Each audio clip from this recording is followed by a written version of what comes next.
Assalamualaikum warahmatullahi wabarakatuh. Alhamdulillah. Alhamdulillahirabbil alamin.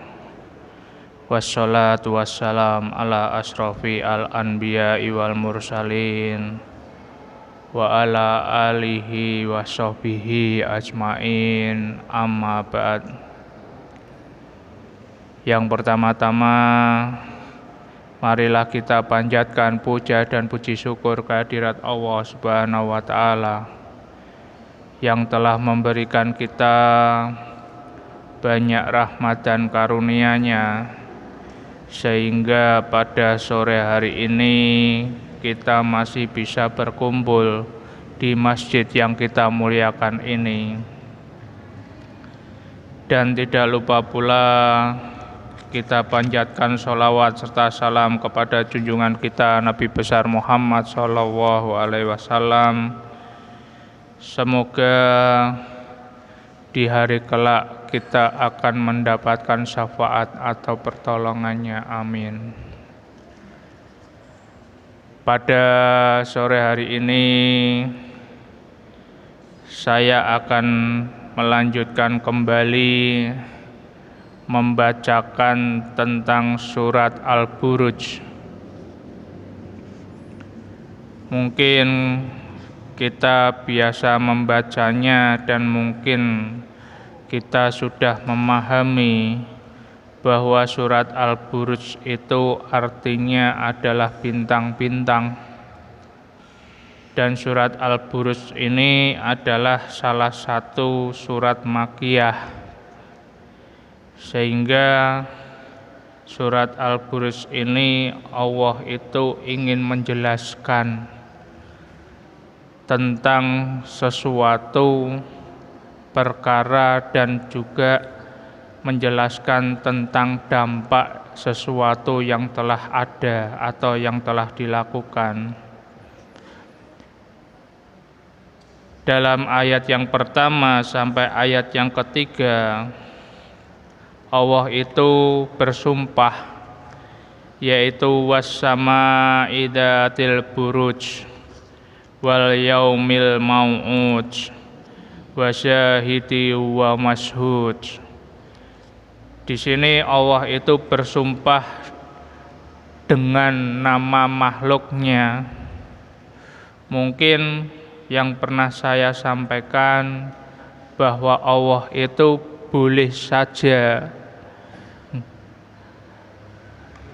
bersumpah dengan apa yang Ia ciptakan, baik itu makhluknya ataupun dengan sifatnya. Akan tetapi kita sebagai manusia itu tidak boleh namanya bersumpah selain atas nama Allah Ta'ala. Sehingga dengan hal ini Allah itu bersumpah demi langit yang mempunyai gugusan-gugusan bintang. Was-sama'i dzatil buruj, demi langit yang mempunyai gugusan-gugusan bintang.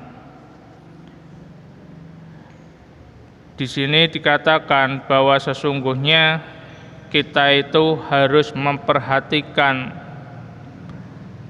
Allah menciptakan langit, dan di dalam langit itu ataupun ukurannya itu sangatlah besar dan sangatlah luas dan sangatlah jauh, dan entah batasnya itu ada di mana. Kita kan nggak tahu batas langit itu di mana, dan juga di dalam langit tersebut itu terdapat berjuta-juta bintang banyaknya.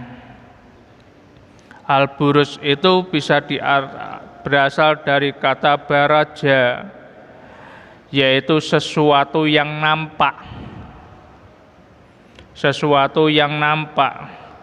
Akan tetapi ada beberapa pengertian yang disampaikan oleh beberapa ahli tafsir atau beberapa imam, yaitu apa, Ibnu Abbas mengatakan bahwa al-buruj itu adalah artinya bintang-bintang. Sedangkan Yahya Ibnu Rafi itu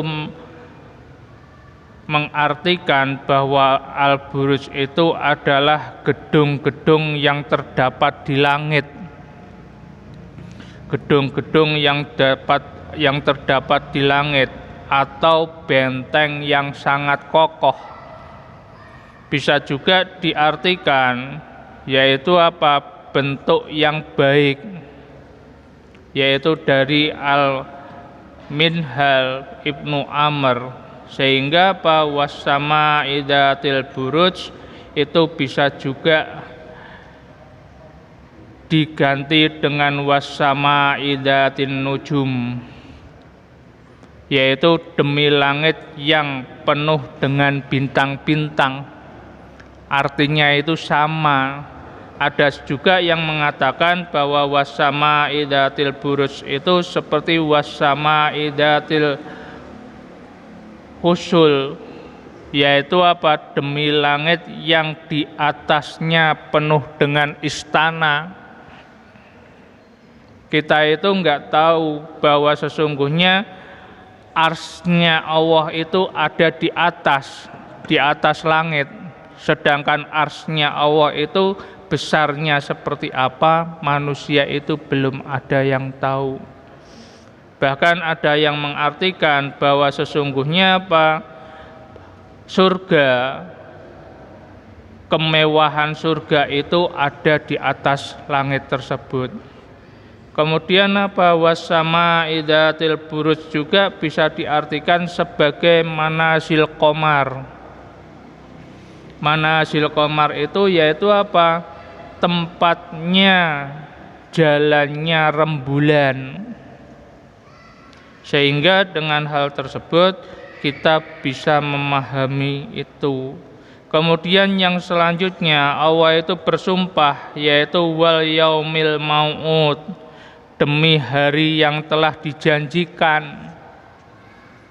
Demi hari yang telah dijanjikan itu berarti apa? Setelah kita itu memperhatikan atau kita itu disuruh oleh Allah untuk memperhatikan langit dengan keadaan yang terbuka, maka pada kedua ini Tuhan mengambil suatu sumpah, yaitu apa, hari yang telah dijanjikan. Hari yang telah dijanjikan itu bahwa pada suatu masa semuanya itu akan berakhir. Semuanya itu akan berakhir. Bahkan langit itu akan runtuh. Bahkan bumi itu akan tenggelam. Bahkan gunung-gunung akan menjadi rata. Dan juga apa? Air laut itu akan meluap. Sehingga dengan hal tersebut, yaitu apa? Demi hari yang telah dijanjikan, yaitu demi hari kiamat. Berarti Allah itu bersumpah demi hari kiamat, yaitu wal yaumil mau'ud, demi hari yang telah dijanjikan, dan semuanya itu pasti akan terjadi walaupun kita tidak mengetahui kapan akan datangnya. Kita itu kan belum ada yang mengetahui kapan hari kiamat itu akan terjadi. Cuma Allah itu mengatakan bahwa sesungguhnya suatu saat itu akan ada namanya hari akhir. Semua kehidupan, semua yang diciptakan oleh Allah Ta'ala itu akan berakhir. Kemudian yang ketiga yaitu apa? Wasyahidi wa mashhud, demi penyaksi dan demi apa yang disaksikan. Berarti apa? Allah itu bersumpah yaitu wasyahidi wa mashhud, demi penyaksi, demi yang disaksikan. Di sini ada berbagai pendapat bahwa sesungguhnya yaitu wasyahidu atau syahid itu bisa diartikan yaitu siapa? Yaitu Nabi Muhammad Shallallahu Alaihi Wasallam. Nabi Muhammad yang melihat hari kiamat. Kemudian apa? Wa masyhud itu adalah hari kiamat. Ada juga yang mengatakan bahwa hari wukuf di Padang Arafah. Hari wukuf di Padang Arafah di sini bisa juga dipahami adalah besok kita itu akan berkumpul di padang mahsyar, akan berkumpul, sehingga dengan hal tersebut bisa diartikan bahwa syahid itu adalah wasyahidu itu adalah Nabi Muhammad yang menyaksikan, kemudian yang disaksikan itu adalah hari kiamat, kemudian hari wukuf maupun dengan hari Jumat. Kemudian ada yang mengartikan juga bahwa sesungguhnya syahid itu adalah kembali kepada Allah itu sendiri. Kembali kepada Allah itu sendiri. Sedangkan masyhud itu adalah Allah itu yang akan menjadikan semuanya itu berakhir, atau wa masyhud itu adalah hari kiamat. Sedangkan yang lain juga ada yang mengartikan bahwa wasyahidu itu adalah insan atau manusia. Insan atau manusia, sedangkan wa masyhud itu adalah hari Jumat. Semuanya itu adalah pendapat. Akan tetapi barangkali tidak pula ada salahnya kalau kita katakan bahwa syahid itu ialah insan dan yang masyhud itu ialah Allah Ta'ala, yaitu pencipta semua alam ini. Sebab dari permulaan Allah sudah mengambil sumpah dengan langit beserta bintang-bintang, maka kita manusia itu harus melihat bahwa Allah itu memiliki kekayaan yang sangat hebat, dan juga kita bisa lihat pada alam ini dengan melihat kebesaran dan kekayaan Allah itu dapatlah kita percaya akan adanya Allah Ta'ala itu. Berarti kita itu memahami, kita itu percaya bahwa Allah itu ada, itu dari apa yang telah Ia ciptakan. Sehingga dengan hal tersebut kita itu akan bertambah iman kita. Kemudian di sini dikatakan dalam ayat yang keempat, kutila ashabul uhdud, binasalah orang-orang yang empunya lubang parit, atau binasalah orang-orang yang membuat parit. Inti dari surat ini berarti Allah itu mengancam perbuatan sekelompok orang atau sekelompok manusia atau sekelompok makhluknya yang mendolimi makhluk atau manusia yang lainnya. Karena dalam ayat ini binasalah orang-orang yang empunya lubang parit itu berarti sesungguhnya ada sekelompok manusia yang didolimi atau disiksa dengan sesuatu yang sangat keji, yaitu yang dimaksud itu dulu banyak orang-orang yang beriman itu disuruh keluar dari agama Islam, disuruh keluar dari keimanannya, Bila mana tidak mau untuk keluar dari keimanannya, maka mereka itu akan namanya dilempar ke dalam sebuah parit atau sebuah lubang, yang di dalam lubangnya itu dikatakan annaridatil waqud. Di situ ada api yang menyala-nyala. Berarti apa? Di sini itu berarti ada suatu kisah di mana orang-orang beriman itu apa? Mempertahankan keimanannya. Karena mempertahankan keimanannya, mereka itu mendapatkan suatu kekejaman. Suatu kekejaman yang tidak manusiawi. Yang tidak manusiawi. Kan di dunia ini itu kan ada, apalagi sekarang kita hampir tanggal 30 September, mungkin dulu terjadi sesuatu peristiwa yang sangat memilukan,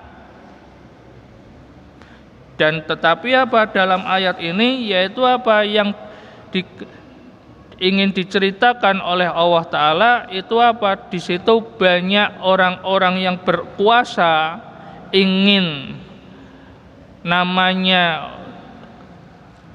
mengikuti hawa nafsunya, sehingga apa? Orang lain itu disiksa.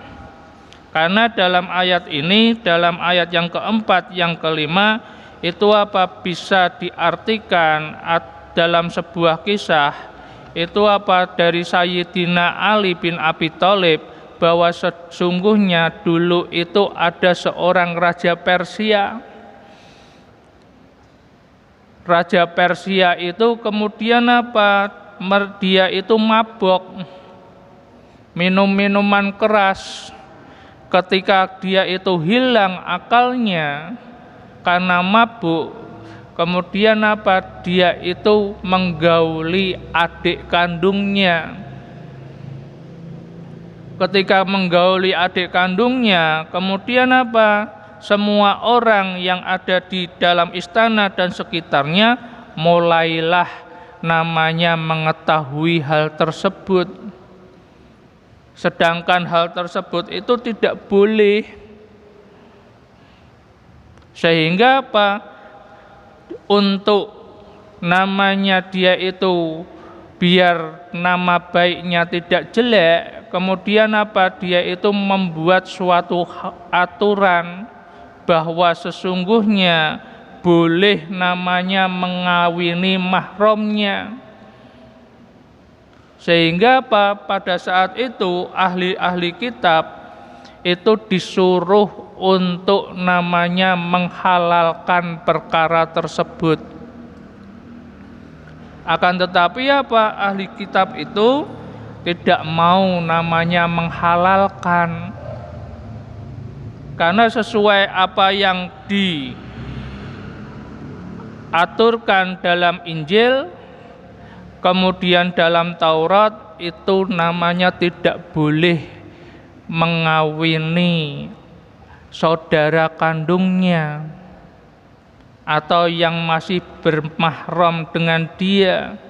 Sehingga apa? Dengan hal tersebut raja tersebut namanya marah besar, kemudian menyuruh, karena dia itu murka, kemudian menyuruh ajudannya atau tentaranya untuk membuat namanya parit, dan parit itu diberi api. Kemudian ahli kitab tersebut kemudian dilemparkannya ke dalam parit tersebut sehingga mereka itu mati terbakar. Ada juga apa? Yang menjelaskan dalam suatu hadis yang menceritakan bahwa sesungguhnya apa di zaman dahulu itu di penduduk di daerah Najran atau Persia itu apa? Ada namanya raja yang bernama Zunuas. dia itu orang atau raja yang beragama Yahudi, sedangkan bawahannya dan rakyatnya atau yang di bawah kepimpinannya itu adalah orang-orang Nasrani. Sehingga mereka itu disuruh untuk masuk Yahudi, sedangkan orang Nasrani zaman dahulu masih namanya memegang syariat Nabi Isa alaihissalam, masih memegang namanya Injil yang dibawa oleh Isa alaihissalam.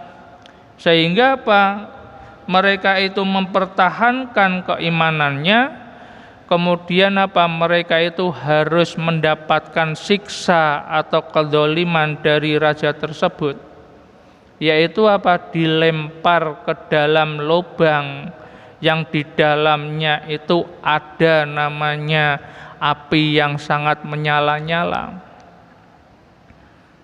Hal ini di dalam suatu hadis yang diriwayatkan oleh Ahmad dari Muslim yang dirawikan oleh Nasa'i. Sedangkan Rasulullah saja pernah namanya menceritakan dalam suatu hadis yang diriwayatkan oleh Imam Ahmad. Hadis itu sangatlah panjang. Pada saat itu Rasulullah itu berkata bahwa sesungguhnya di zaman dahulu itu ada seorang raja yang mempunyai seorang ahli sihir. Kemudian ahli sihir itu telahlah dia itu tua untuk namanya mengkokohkan kekuasaannya. Kemudian raja itu mengetahui bahwa ahli sihirnya itu semakin tua. Kemudian dia itu mulai bertanya, kalau engkau mati, siapa yang akan meneruskan? Kemudian ahli sihir itu mengatakan, berikanlah saya seorang anak laki-laki. Kemudian raja itu kemudian mencarikan seorang anak laki-laki sesuai dengan permintaan penyihir itu, supaya ilmu-ilmu penyihir itu bisa diturunkan kepada anak laki-laki tersebut. Akan tetapi setelah dia itu, seorang anak laki-laki itu kemudian sudah belajar dengan seorang penyihir tersebut, ketika di dalam suatu perjalanan mau ke tempat seorang penyihir tersebut, kemudian anak laki-laki itu lewat di sebuah rumah seorang pendeta. Kemudian pada saat dia itu lewat di rumah seorang pendeta itu, kemudian hatinya itu tergerak, ingin tahu apa yang dibaca oleh pendeta tersebut. Pada saat itu pendeta tersebut itu adalah seorang pendeta yang masih memegang namanya Injil Nabi Isa alaihissalam. Kemudian setelah itu anak laki-laki tersebut pulang pergi sebelum dia itu belajar sihir. Kemudian dia itu bersinggah dulu ke tempat penyihir tersebut, sehingga anak tersebut mulai mengetahui apa-apa yang dimaksud tentang ketauhidan yang diceritakan dan dipelajari dari seorang pendeta. Akan tetapi karena dia itu berbelok ke tempat pendeta, dia itu sering terlambat ke tempat tukang sihir tersebut, maka dia itu selalu dipukul oleh penyihir tersebut. Akan tetapi kalau sampai di rumah, dia juga dipukul oleh seorang dari keluarganya. Kemudian dia itu mengatakan kepada pendeta, kalau saya terlambat ke tukang penyihir, maka saya akan dipukul beliau. Dan kalau saya terlambat pulang ke rumah, saya akan dipukul oleh orang tua saya. Kemudian pendeta tersebut mengatakan, memberikan jalan bahwa sesungguhnya bila mana terlambat di tukang sihir, kemudian katakanlah bahwa engkau tidak boleh atau diperlambat oleh orang tuamu. Kemudian kalau misalkan engkau ditanya kenapa terlambat pulang, katakanlah bahwa engkau itu dihambat pulangmu itu dari seorang penyihir. Kemudian setelah itu barulah dia itu mulai mendapatkan namanya karomah dari Allah Ta'ala. Mendapatkan karomah dari Allah Ta'ala itu dia itu bisa namanya mengobati orang yang kena penyakit kusta atau kena penyakit yang lainnya. Sehingga pada saat itu ada seorang pembesar dari kerajaan tersebut. Kemudian pembesar tersebut itu buta, datang ke tempat anak tersebut. Kemudian seorang pembesar itu mengatakan, apakah engkau dapat menyembuhkan butaku? Bila mana engkau itu bisa namanya menyembuhkan butaku, maka engkau akan aku berikan hadiah yang sangat banyak. Akan tetapi anak tersebut mengatakan bahwa sesungguhnya yang bisa menyembuhkan itu bukanlah namanya dia. Akan tetapi yang menyembuhkan itu hanyalah Allah Ta'ala saja. Setelah itu anak itu menyuruh pembesar itu untuk berdoa. Kemudian dibantu oleh anak tersebut, ternyata orang tersebut bisa melihat kembali. Kemudian dengan dia itu tercengang, kemudian dia kembali ke dalam rajanya. Kemudian rajanya itu heran. Herannya karena siapa yang namanya menyembuhkan butamu? Kemudian dia mengatakan, yang menyembuhkan butaku adalah Tuhanku. Kemudian raja itu mengatakan, akukah yang engkau maksud? Kemudian orang tersebut mengatakan, bukan. Tuhanku dan Tuhanku ialah Allah Ta'ala. Kemudian dia itu mengatakan, engkau mengakui ada lagi Tuhan selain aku? Rajanya mengatakan seperti itu. Kemudian pembesar itu mengatakan, Tuhanku dan Tuhanku ialah Allah Ta'ala. Sehingga raja itu murka. Kemudian ditangkap dan disiksa. Kemudian menyuruh bala tentaranya untuk menangkap anak kecil tersebut. Setelah anak kecil tersebut itu ditangkap, kemudian anak kecil tersebut disiksa pula. Anak kecil tersebut disiksa pula. Kemudian dia itu mengatakan, bila mana engkau mengatakan siapa yang mengajarimu seperti itu, kemudian engkau akan aku bebaskan. Bila mana engkau itu tidak mau mengatakan siapa yang mengajarimu, maka engkau akan mendapatkan siksa dariku, katanya raja. Akan tetapi anak tersebut itu ingat bahwa sesungguhnya pendeta itu mengatakan, setelah engkau itu belajar denganku, janganlah engkau itu menyebutkan namaku yang memberikan pelajaran kepada engkau. Akan tetapi pada saat itu karena siksanya yang sangat kejam, kemudian anak tersebut itu enggak mau menyebut nama pendeta tersebut, sehingga pendeta tersebut juga ditangkap. Setelah pendeta itu juga tertangkap atau ditangkap, pendeta itu ditanya oleh raja, siapa Tuhanmu? Kemudian pendeta itu mengatakan, Tuhanku adalah Allah Ta'ala.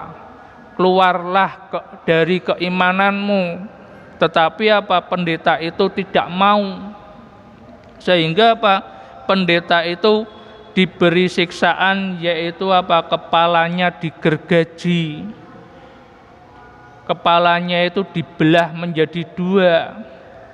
Sehingga apa? Ia itu mati. Kemudian setelah itu raja itu menyuruh tentaranya untuk apa? Untuk menghadapkan orang atau pejabatnya yang tidak beriman kepadanya lagi, tidak tunduk kepadanya lagi. Kemudian apa dikatakan?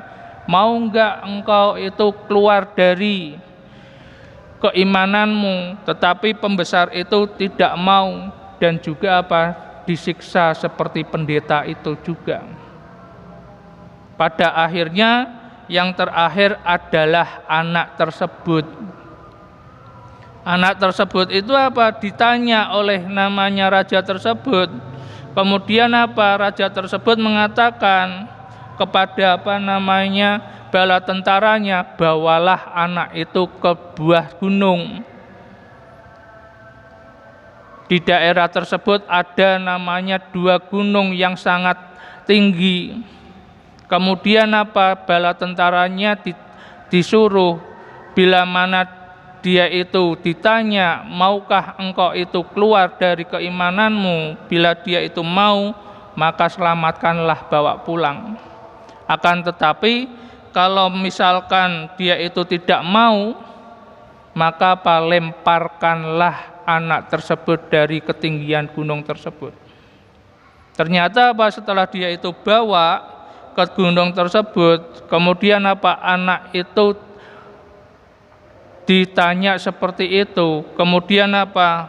Anak kecil itu atau pemuda itu berdoa kepada Allah Ta'ala, yaitu apa? Berdoa, Allahumma finihim bimaksita, yaitu apa? Ya Allah, selamatkan aku dari mereka dengan apa saja caramu.